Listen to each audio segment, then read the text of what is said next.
Times of Swaraj में आप सबों का स्वागत है। मैं हूं संतोष सिंह और आज हम टाइम्स ऑफ स्वराज में चर्चा करने जा रहे हैं एक ऐसी पार्टी जिसकी नींव ही भ्रष्टाचार के खिलाफ लड़ने को लेकर हुई थी और आज वही पार्टी भ्रष्टाचार का पोस्टमार्टम झेल रही है। जी हां, हम बात आप पार्टी की कर रहे हैं, हम बात केजरीवाल की कर रहे हैं, बात मनीष सिसोदिया की कर रहे हैं, बात संजय सिंह की कर रहे हैं। याद होगा वो दौर अन्ना आंदोलन का। इस देश में भ्रष्टाचार के खिलाफ जेपी और बीपी सिंह के बाद हमें लगता है कि सबसे बड़ा वो आंदोलन था, जन आंदोलन। पूरे देश में लोग सड़क पर उतर आए थे कांग्रेस के खिलाफ, कांग्रेस के भ्रष्टाचार के खिलाफ। और उसके बाद जो चीजें सामने आई तो एक उम्मीद जगी कि इस डेमोक्रेटिक सिस्टम में भी अच्छे लोग चुनाव लड़ सकते हैं, अच्छे लोग चुनाव जीत कर आ सकते हैं और एक नई व्यवस्था दी जा सकती है। लेकिन राजनीति एक ऐसा भंवर जाल है, या राजनीति एक सत्ता का एक ऐसा चक्रव्यूह है जहां जाने के बाद बहुत सारी चीजें सामान्य तौर पर नहीं रह पाती है। सत्ता में आए, सत्ता का विस्तार का लोभ उसी के एक परिणति है। और लोभ जब भी होगा सत्ता में तो फिर आप गलत करेंगे, और जब गलत करेंगे तो फिर उसकी कोई सीमाएं नहीं रह जाती है। आज सुप्रीम कोर्ट में जो कुछ भी हुआ, या पिछले 3 तारीख से जो कुछ भी सुप्रीम कोर्ट में मनीष सिसोदिया की जमानत याचिका के बहस के दौरान हुई है, ये तय मानिए कि सुप्रीम कोर्ट मनीष सिसोदिया के इस केस में जो भी फैसला देंगे वो आप पार्टी का भविष्य उस फैसले पर निर्भर करेगा। क्योंकि सुप्रीम कोर्ट मनीष सिसोदिया के जमानत याचिका पर सुनवाई नहीं कर रही है। सुप्रीम कोर्ट मनीष सिसोदिया की गिरफ्तारी पर ही सवाल खड़े कर रही है। सुप्रीम कोर्ट मनीष सिसोदिया को अभियुक्त बनाने पर ही सवाल खड़ा कर रही है। सुप्रीम कोर्ट इस भ्रष्टाचार को एक अलग डायमेंशन देते हुए ईडी को ही सवालों के घेरे में खड़े कर रहे हैं। लेकिन पूरी बहस को अगर आप गौर से देखेंगे तो बहुत सारी चीजें अभी बैलेंस की स्थिति, 50-50 की स्थिति में है कि किसके तरफ पलड़ा गिरेगा। जब ईडी कहा कि भाई इस जो पैसे लिए गए, नीतिगत जो निर्णय लिए गए, उस निर्णय से साउथ की एक कंपनी को फायदा हुआ, 5% के बदला उन्हें 12% फायदा दिया गया, और वो उसके बदले में जो उन्होंने राशि दी, उस राशि का इस्तेमाल आप पार्टी चुनाव में किया। तो पिछले ही दिनों कहा था सुप्रीम कोर्ट की भाई आप पार्टी को एक्यूज क्यों नहीं बनाए, जो अब अभी तक मनीष सिसोदिया को एक्यूज बनाए हुए। तो आज फिर वही सवाल हुआ। तो ईडी ने कहा कि मैं विचार कर रहा हूं, अभियुक्त बनाने के लिए हम विचार कर रहे हैं। मतलब मनीष सिसोदिया, फिर संजय सिंह, अब केजरीवाल। मतलब अगली सुनवाई तो कल ही है। हमें लगता है कि कल सुप्रीम कोर्ट का अगर जजमेंट मनीष सिसोदिया के पक्ष में आ गया तब तो समझिए आपकी इज्जत बच गई। नहीं, अगर मनीष सिसोदिया के मामले में कुछ एडवर्स कमेंट आ गया सुप्रीम कोर्ट का, तो फिर आप पार्टी का वो ऐसा जजमेंट होगा जिसमें उनकी विदाई तय हो जाएगी, और वो विदाई देखने वाली विदाई होगी। लेकिन देखिए सुप्रीम कोर्ट करता क्या है, उसके बाद सारी बहस होगी। लेकिन सुप्रीम कोर्ट इस सुनवाई के दौरान 3-4 बड़ी महत्वपूर्ण बातें उन्होंने उठाई है। एक की बताइए, जिस व्यक्ति की गिरफ्तारी फरवरी में हुई और अभी अक्टूबर है, आप इतने दिनों से जेल में रखे हुए हैं, चार्ज फ्रेम क्यों नहीं किए, ट्रायल क्यों नहीं शुरू कराए? मतलब अमूमन 90 दिनों के अंदर में चार्जशीट दाखिल हो जाता है, उसके बाद आपको चार्जशीट दाखिल होने के बाद चार्ज फ्रेम कराइए, ट्रायल शुरू कराइए। चार्ज फ्रेम तक नहीं कराया गया है सिसोदिया का, जो एक बड़ा मिस्टीरियस चीज है कि ईडी चार्ज फ्रेम क्यों नहीं कराई है। मतलब चार्ज फ्रेम का ये मतलब होता है कि अभियुक्त के सामने कोर्ट कहती है कि भाई आपके खिलाफ ये एविडेंस है, ये आपके खिलाफ चार्ज फ्रेम किया गया है कि आपने शराब घोटाले मामले में आपने रिश्वत ली है, आपको क्या कहना है। अमूमन अभियुक्त कहता है कि नहीं, गलत तरीके से चार्ज फ्रेम किया गया है। फिर कोर्ट में सुनवाई होती है, सुनवाई होते होते उसी दौरान कोर्ट का जो निर्णय होता है फिर ट्रायल शुरू होता है।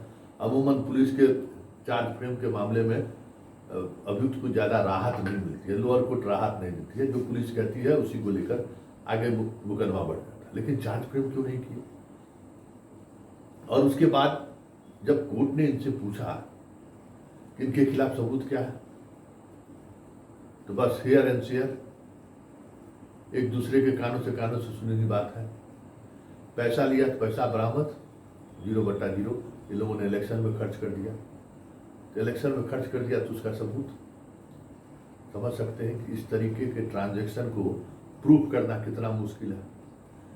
और किसी के कह देने से कि हमने पैसा दिया था और पैसे जो है सो पंजाब के चुनाव में पैसा जो है सो बैनर वाले को इतना दे दिए, हेलीकॉप्टर वाले को इतना दे दिए, कार्यकर्ताओं पे इतना खर्च हो गया, IT टीम को इतना खर्च कर दिए, वो सारी चीज़ें किस तरीके से खर्च होती है सबको पता है। और जो चुनाव में खर्च दिखाया जाता है वो भी पता है। तो ये भले भ्रष्टाचार के खिलाफ लड़ाई लड़के या भ्रष्टाचार को एक मुद्दा बनाकर सत्ता में आए थे। इस लोकतंत्र में भ्रष्टाचार की बात एक शोभा है, संभव ही नहीं है आप उसको आप नजरअंदाज कर सकते हैं।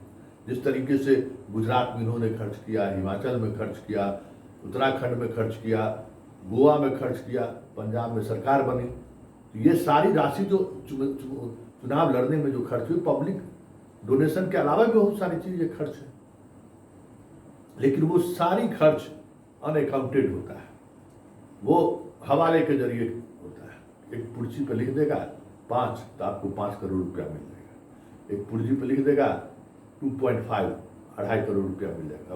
अब क्या कहते हैं, चुनाव हो रहा है पंजाब में, पैसा आपको पटना में मिल जाएगा, चुनाव हो रहा है पटना में, आपको चेन्नई में पैसा मिल जाएगा। उसको आप कैसे प्रूव कीजिएगा? आप इसी तरीके का केस था ना 2G स्पेक्ट्रम, कोयला आवंटन वाला, प्रूव कर पाई CBI कि परसेप्शन पर, कि अगर ये नहीं ये फैसला लेते तो इतना करोड़ का मुनाफा होता।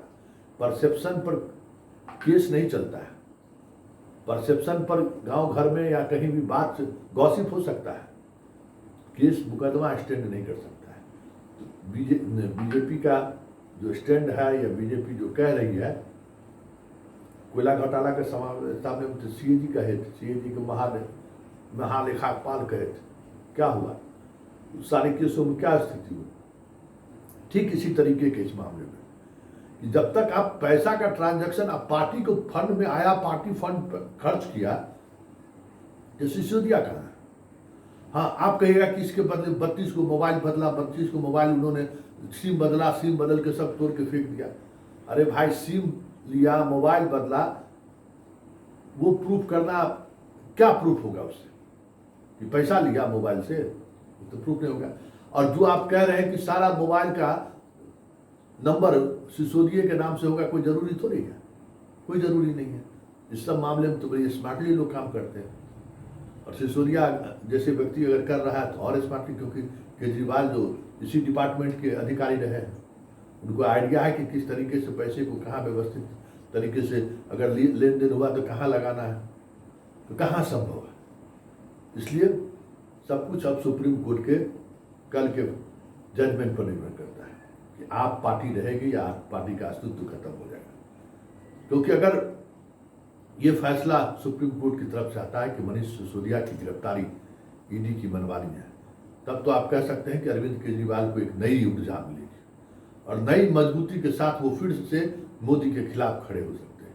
लेकिन अगर ED की कार्रवाई पर सुप्रीम कोर्ट ने मोहर लगा दी, तब तो फिर ये आखिरी अदालत है जहां अगर ये चीजें प्रूफ हो गई या मान लिया कोर्ट ने, तब तो फिर केजरीवाल की विदाई तय है। कौन बचा पाएगा केजरीवाल को? किस अदालत में फिर वो जाएंगे? जनता के अदालत का कोई मतलब नहीं है। क्योंकि अगर सुप्रीम कोर्ट ने मान लिया, सुप्रीम कोर्ट ने कहीं न कहीं से, सुप्रीम कोर्ट अगर ये कन्विंस हो गया कि ये जो लेन देन की प्रक्रिया है, वो प्रक्रिया तथ्यात्मक तरीके से ही सही प्रूफ हो रहा है, पैसे तो मिलेंगे नहीं। तो अगर इस बात की टिप्पणी अगर कर दी, तो मतलब आप भी चुनाव के माह खेला किए हैं और बड़े स्तर पर खेला आप भी किए, तो फिर कांग्रेस भाजपा आप में फर्क क्या है? तो ये कह सकते हैं कि आज की रात केजरीवाल के लिए कयामत की रात है, क्योंकि कल अगर सुप्रीम कोर्ट ने कुछ एडवर्स डिसीजन दे दिया तो फिर केजरीवाल का जेल तो जाना तय है ही। केजरीवाल की पार्टी भी खत्म हो जाएगी तो कोई बड़ी बात नहीं। वैसे सिसोदिया के को भी न्याय मिलने की उम्मीद है, क्योंकि सुप्रीम कोर्ट ने कुछ ऐसे बड़े सवाल खड़े किए हैं, जैसे नीतिगत निर्णय को लेकर कि भाई उन्होंने नीतिगत निर्णय लिया कि हम शराब जो है सो खुले टेंडर में, सरकार नहीं बेचेगी, कंपनी बेचेगी। ये तो नीतिगत निर्णय है। नीतिगत निर्णय से अगर नुकसान हो रहा है तो फिर तो जो पदाधिकारी हैं या जो मंत्री हैं उनको तो नीतिगत निर्णय लेना ही है। उसमें नफा नुकसान की बात कहाँ है और उसमें भ्रष्टाचार की बात कहाँ है। अगर नीतिगत निर्णय पर अगर केस स्टैंड करने लगे तब तो कोई काम ही नहीं होगा, और होगा तो सब लोग जेल जा सकते हैं।